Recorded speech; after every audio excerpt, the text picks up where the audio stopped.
Hello friends, ನಿಮ್ಮೆಲ್ರಿಗೂ ಚೇತುಸ್ recipes ಚಾನಲ್ಗೆ ಸ್ವಾಗತ. ಇವತ್ತು ನಾವು ಮಾಡ್ತಿರೋ ರೆಸಿಪಿ ಬಂದ್ಬಿಟ್ಟು ತುಂಬ ರೆಸ್ಟೋರೆಂಟಲ್ಲಿ ಫೇಮಸ್ ಆದಂತಹ ಸ್ವೀಟ್ ಡಬಲ್ ಕಾ ಮೀಠಾ.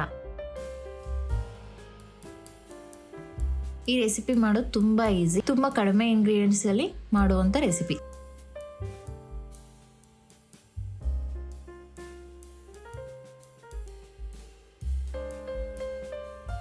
ಸೊ ಬನ್ನಿ, ಆಗಿದ್ರೆ ರೆಸಿಪಿ ಮಾಡೋ ಇಂಗ್ರೀಡಿಯೆಂಟ್ಸ್ನ ಒಮ್ಮೆ ನೋಡ್ಕೊಬರೋಣ. ಹಾಲು,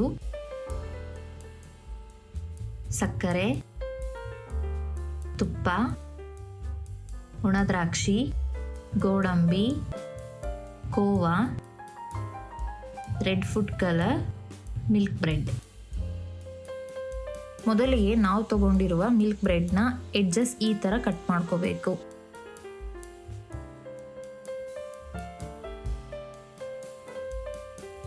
ಈ ಥರ ಎಡ್ಜಸ್ ಕಟ್ ಮಾಡಿರೋ ಬ್ರೆಡ್ ಪೀಸಸ್ ಅನ್ನು ಚಿಕ್ಕ ಚಿಕ್ಕ ಸ್ಕ್ವೇರ್ಸ್ ಆಗಿ ಕಟ್ ಮಾಡಬೇಕು. ನಾನು ಇಲ್ಲಿ ಫ್ರೆಶ್ ಬ್ರೆಡ್ ಅನ್ನು ತಗೊಂಡಿದ್ದೀನಿ. ನೀವು ಸಹ ಫ್ರೆಶ್ ಬ್ರೆಡ್ ಅನ್ನು ಯೂಸ್ ಮಾಡಿ. ಇಲ್ಲ ಅಂದರೆ ಸ್ಕ್ವೇರ್ ಪೀಸಸ್ ಕಟ್ ಮಾಡಬೇಕಾದರೆ ಬ್ರೆಡ್ ಪುಡಿ ಪುಡಿ ಆಗೋ ಚಾನ್ಸಸ್ ಇದೆ. 6 ಬ್ರೆಡ್ ಪೀಸಸ್ ಅನ್ನು ಕಟ್ ಮಾಡಿಕೊಂಡಾಗ ಇಷ್ಟು ಪ್ರಮಾಣ ಸಿಕ್ಕಿದೆ.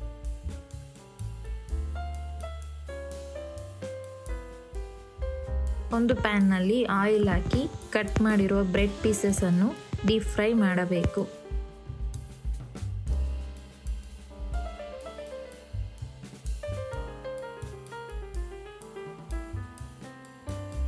ಮಧ್ಯ ಮಧ್ಯ 1 ಸ್ಪೂನ್ ಸಹಾಯದಿಂದ ಬ್ರೆಡ್ ಅನ್ನು ಎರಡೂ ಕಡೆ ಫ್ಲಿಪ್ ಮಾಡುತ್ತಾ ಬ್ರೆಡ್ನ ಎರಡೂ ಸೈಡ್ಗಳು ಸಮವಾಗಿ ಫ್ರೈ ಆಗುವಂತೆ ಮಾಡಬೇಕು.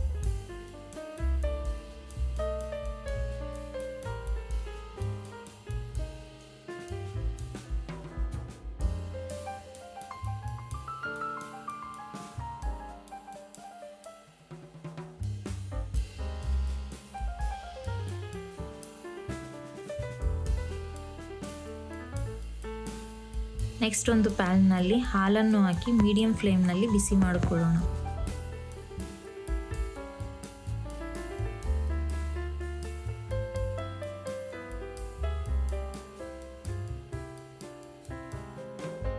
ಸ್ವಲ್ಪ ಬಿಸಿಯಾಗಿರುವ ಹಾಲಿನಲ್ಲಿ ನಾವು ತಗೊಂಡಿರುವಂತಹ ತುಪ್ಪ ಮತ್ತು ಸಕ್ಕರೆಯನ್ನು ಹಾಕಿ ಚೆನ್ನಾಗಿ ಮಿಕ್ಸ್ ಮಾಡಬೇಕು. ಹಾಲು ಕುದಿಯುವ ಸಮಯದಲ್ಲಿ ನಾವು ತಗೊಂಡಿರುವಂತಹ ಚಿಟಿಕೆಯಷ್ಟು ರೆಡ್ ಫುಡ್ ಕಲರ್ ಅನ್ನು ಹಾಕಿ ಚೆನ್ನಾಗಿ ಮಿಕ್ಸ್ ಮಾಡಬೇಕು.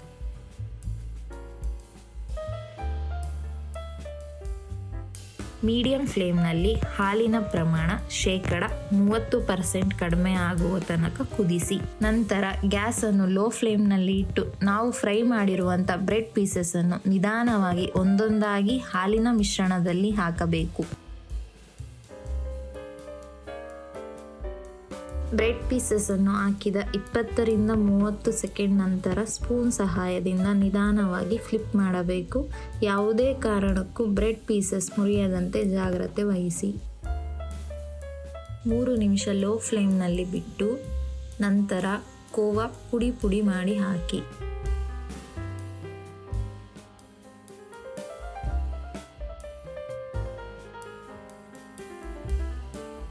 ಜೊತೆಯಲ್ಲಿ ಗೋಡಂಬಿ ಹಾಗೂ ದ್ರಾಕ್ಷಿ ಸ್ವಲ್ಪ ತುಪ್ಪದಲ್ಲಿ ಹುರಿದು ಹಾಕಿ 2 ನಿಮಿಷಗಳ ನಂತರ ಗ್ಯಾಸ್ ಅನ್ನು ಆಫ್ ಮಾಡಿ. ಗ್ಯಾಸ್ ಆಫ್ ಮಾಡಿದ ನಂತರ ಕನಿಷ್ಠ 15ರಿಂದ 30 ನಿಮಿಷ ರೆಸಿಪಿಯನ್ನು ಟಚ್ ಮಾಡಬಾರದು.